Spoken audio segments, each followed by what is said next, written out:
میں نے دیکھا کلیجہ باہر نکل آ رہا تھا کہ یہ نکل رہے تھے نچنیاں، ناچنے والے، گانے والے، یہ ڈھونگی، یہ امام حسین کے محبت کے جھوٹے دعوے دار، یہ ڈھونگی کر کے نکل رہے تھے اور شراب کے اڈے میں بھیڑ لگی، شراب خرید رہے تھے، پی رہے تھے۔ میں نے ان میں سے ایک سے پوچھا کہ امام کب پیدا ہوئے تھے؟ بوکھلا گیا وہ، کیا پوچھ لیا اس نے؟ ہر ابتدا سے پہلے، ہر انتہا کے بعد، ذات نبی بلند ہے، ذات خدا کے بعد۔ دنیا میں احترام کے قابل ہیں جتنے لوگ، دنیا میں احترام کے قابل ہیں جتنے لوگ، میں سب کو مانتا ہوں مگر مصطفیٰ کے بعد، میں سب کو مانتا ہوں مگر مصطفیٰ کے بعد۔ اور قتل حسین اصل میں مرگ یزید ہے، قتل حسین اصل میں مرگ یزید ہے۔ اسلام زندہ ہوتا ہے ہر کربلا کے بعد، اسلام زندہ ہوتا ہے ہر کربلا کے بعد۔ زہرا کے بچوں کا صدقہ ہے کہ آج ہمارے گھر میں کوئی بھی بچہ پیدا ہوتا ہے وہ مسلمان ہوتا ہے، اس کا مسلمان ہونا یہ میرے امام کی، امام علی مقام کا احسان ہے، ان کا کرم ہے کہ آج وہ بچہ اسلام میں پیدا ہو رہا ہے، مسلمان ہو کر پیدا ہو رہا ہے، مسلمان گھرانے میں پیدا ہو رہا ہے۔ یہ امام کا احسان ہے امت کا، کیونکہ اگر کربلا میں جا کر امام، اگر کربلا میں یزید سے جنگ نہ کرتے، یزید کے ہاتھ پر ہاتھ دے دیتے تو یہ اسلام ہمیں نصیب ہونے والا نہیں تھا۔ لیکن سوچنے اور سمجھنے کی بات یہ ہے، ہر سال ہم پروگرام کرتے ہیں، شہید اعظم کانفرنس مناتے ہیں، کیا ہمیں امام کی تاریخ بھی یاد ہے؟ کیا ہم امام کی سیرت بھی جانتے ہیں؟ پھر یہاں آ کر یہ نعرہ لگا لینا یا حسین دو ہاتھوں کو بلند کر کے کر لینا، یہ امام حسین سے محبت کی دلیل نہیں ہے۔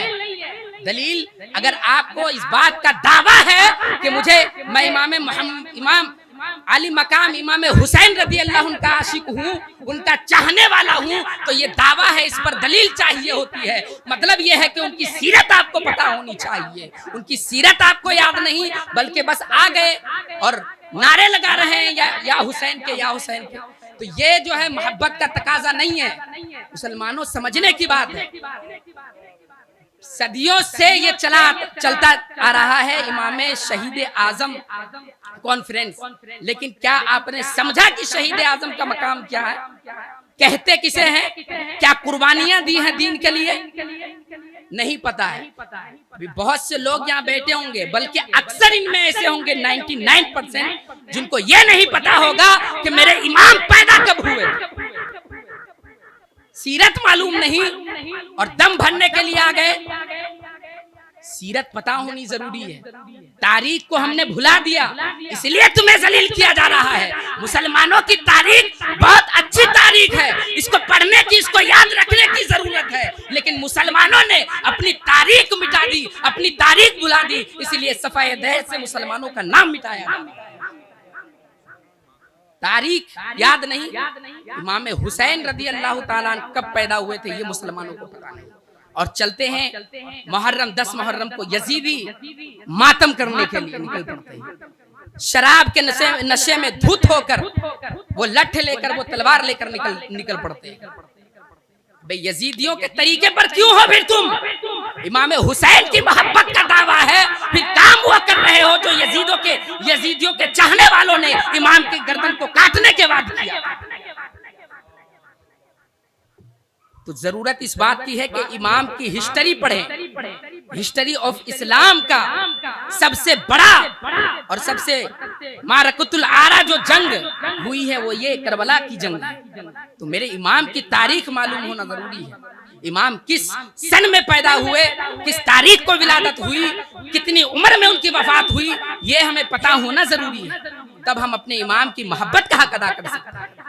جب یہی نہیں پتا تو پھر ہم کیسے بول سکتے ہیں کہ ہم امام حسین رضی اللہ عنہ کے محب ہیں، چاہنے والے ہیں۔ تو کربلا ایک سانحہ کا نام نہیں ہے، ایک چھوٹا سا حادثہ آیا اور گزر گیا۔ کربلا یہ کوئی چھوٹا سا واقعہ نہیں ہے، ایک کہانی نہیں ہے جس کو کتابوں میں یا تقریروں کے ذریعے بیان کر دیا گیا اور ختم ہو گیا۔ کربلا ایک ہسٹری ہے، کربلا کو سمجھنے کی ضرورت ہے۔ آج بھی کربلا کا تذکرہ ہوتا ہے۔ کتنے برس ہو گئے پتا ہے؟ 1382 برس گزر گئے ہیں کربلا کے واقعے کو، لیکن کربلا کا جب واقعہ بیان کیا جاتا ہے یا امام کا تذکرہ کیا جاتا ہے تو وہ چیزیں پھر تازی ہو جاتی ہیں۔ لیکن یہ تازی کیوں؟ تازی ہر وقت رہنی چاہیے۔ ایسا نہیں ہے کہ بس 10 محرم سے ہمارا اس کا علاقہ ہونا چاہیے، تعلق ہمارا اس کا پوری زندگی ہونا چاہیے کربلا سے۔ کربلا پیغام دیتا ہے، کربلا سے کچھ پیغامات مسلمانوں کو ملے ہیں۔ ارے کربلا وہ جنگ تھی، کربلا جنگ تھی۔ بہت سے لوگوں کو نہیں پتا ہوگا کہ وہ جنگ تھی کس بنا۔ کیا وہ اقتدار کے لیے جنگ تھی؟ کیا وہ مال و دولت کے لیے جنگ تھی؟ کیا وہ حاکم بننے کے لیے جنگ تھی؟ ایسا کچھ نہیں، بلکہ انسانیت کے خلاف جنگ تھی۔ یزید جو تھا انسانیت کو مٹانا چاہ رہا تھا، قرآن کے احکامات کو بدلنے کی کوشش کر رہا تھا، اس لیے امام اس کے مقابل میں آئے۔ ایسا ہی معاملہ ہے، ورنہ اگر جنگ کی نیت سے جاتے امام تو بہت سارے صحابہ کرام مکہ میں بھی موجود تھے اور مدینہ منورہ میں بھی موجود تھے۔ جنگ کے لیے جاتے تو پوری تیاری کے ساتھ جاتے، لیکن امام وہاں نصیحت کرنے کے لیے جا رہے ہیں، امام وہاں پیغام دینے کے لیے جا رہے ہیں، وہاں امام صبر بتانے کے لیے جا رہے ہیں، وہاں امام شکر گزاری کا طریقہ بتانے کے لیے جا رہے ہیں، وہاں امام استقامت کی بلندی کو بتانے کے لیے جا رہے ہیں، وہاں امام جو ہے مسلمانوں کو پیغام دینا چاہ رہے ہیں کہ اسلام کیا ہے، اسلام زندہ ہوتا ہے ہر کربلا کے بعد، یہ بتانے امام جا رہے ہیں کربلا۔ لیکن ہم نے ہسٹری بھلا دی، ہم نے تاریخ بھلا دیا۔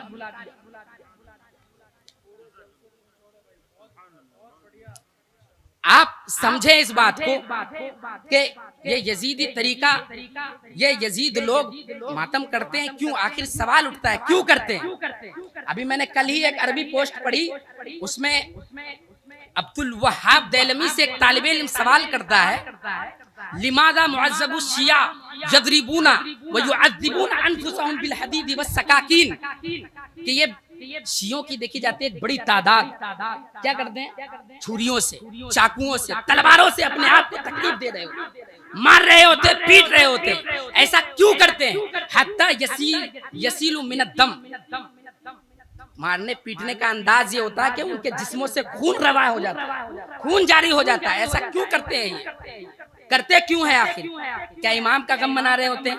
نہیں، امام کا غم ہے ہی نہیں۔ ارے یہ طریقہ ان کا ہے کہ جب امام کے گردن کو کاٹا گیا اور نیزے پر بلند کر دیا گیا تب وہ خوشی منانے کے لیے ڈھول بجا رہے تھے اور ماتم کر رہے تھے۔ یہ ان کا طریقہ ہے۔ تو ان سے جب سوال کیا گیا کہ ایسا کیوں کرتے ہیں یہ، انہوں نے کہا میرے پیارے بیٹے سوال تم نے بڑا اچھا کیا، جواب اس کا یہ ہے کہ شریعت اسلامیہ کے اندر جو صحابہ کرام کو برا بھلا کہتا ہے، من سب صحابۃ الرسول، کہ جو رسول کے صحابیوں کو گالی بکتا ہے، گالی گلوچ کرتا ہے، اس کی شریعت میں ایک سزا مقرر ہے، شریعت میں ایک سزا مقرر ہے، حد قائم کی جائے گی اس پر، ٹھیک ہے؟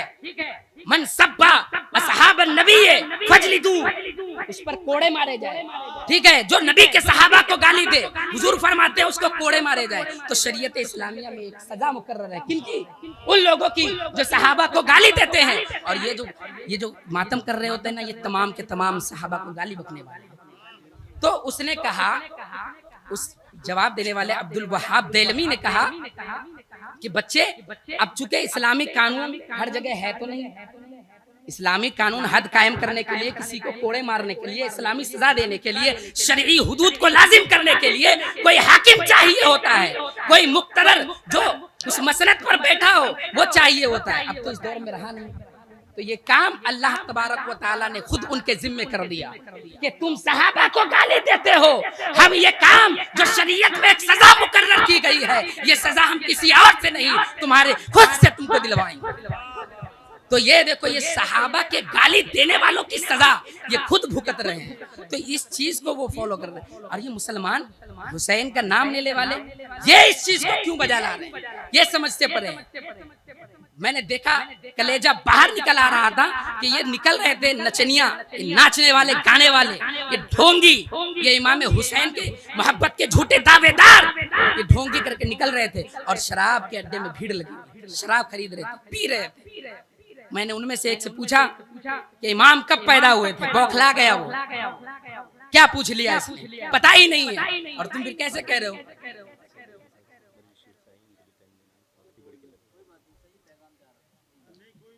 تو وہ بوکھلا گیا، بہت قلیل وقت ملا تھا، اس کا مجھے علم ہے، احساس ہے، لیکن پیغام جو یہاں سے جانا چاہیے، رات کے 1 بج گیا، لیکن جو پیغام ملنا چاہیے وہ ملا نہ اب تک۔ حضرت بھی کریں گے ابھی گفتگو، لیکن رات بڑی ہو گئی، پھر حضرت کی گفتگو کو کوئی توجہ سے نہیں سنے گا۔ مسئلہ یہی ہوتا ہے ہمارے جلسوں میں، ہمارے اسٹوجوں میں، تو یہ چیز ختم کرنے کی ضرورت ہے۔ بہرحال کربلا ایک پیغام ہے، ایک درس ہے، ایک نصیحت ہے، اس سے سبق حاصل کرنے کی ضرورت ہے۔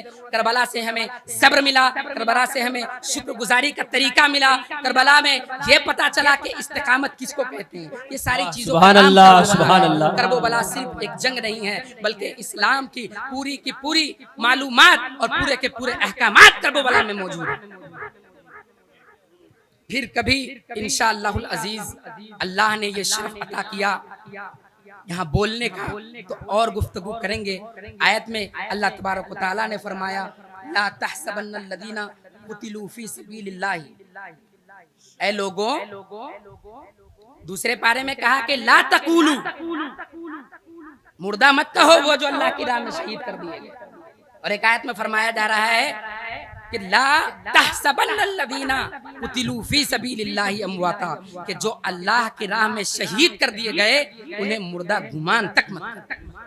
تمہارے دلوں پر بھی پابندی عائد کر دی گئی ہے۔ ایسا نہیں ہے کہ صرف لا تقولو کہہ کر زبانوں پر پابندی عائد کر دی گئی اور دل میں تم ان کو مردہ خیال کرو، بلکہ قرآن کہہ رہا ہے لا تحسبن، جو عربی گرامر جانتے ہیں وہ جانتے ہیں کہ لا تحسبن کس لیے عربی میں استعمال کیا جاتا ہے۔ تو لا تحسبن کا مفہوم یہ ہے کہ تمہارے دل میں یہ خیال تک نہیں گزرنا چاہیے کہ جو اللہ کے راہ میں شہید کر دیے گئے وہ مردہ ہیں، بلکہ وہ زندہ ہے، بل احیاء عند ربہم یرزقون، ایسے زندہ ہیں کہ اپنے رب کے پاس ان کو رزق بھی دیا جاتا ہے، ان کو عیش و عشرت بھی دی جاتی ہے۔ اللہ تبارک و تعالیٰ سے دعا ہے میرے کہنے میں آپ کے سننے میں جو بھی غلطیاں ہو گئی اسے معاف فرمائے، ہم سبوں کو سچا پکا حسینی بننے کی توفیق اور سعادت نصیب فرمائے، اور حسنین کریمین رضی اللہ تعالیٰ عنہما کے صدقے ہمارے خطائے کبیرہ صغیرہ کو معاف فرمائے، ہماری دنیا بھی بہتر بنائے، ہماری آخرت بھی بہتر بنائے۔ وآخر دعوانا ان الحمدللہ رب العالمین۔ ماشاءاللہ ماشاءاللہ۔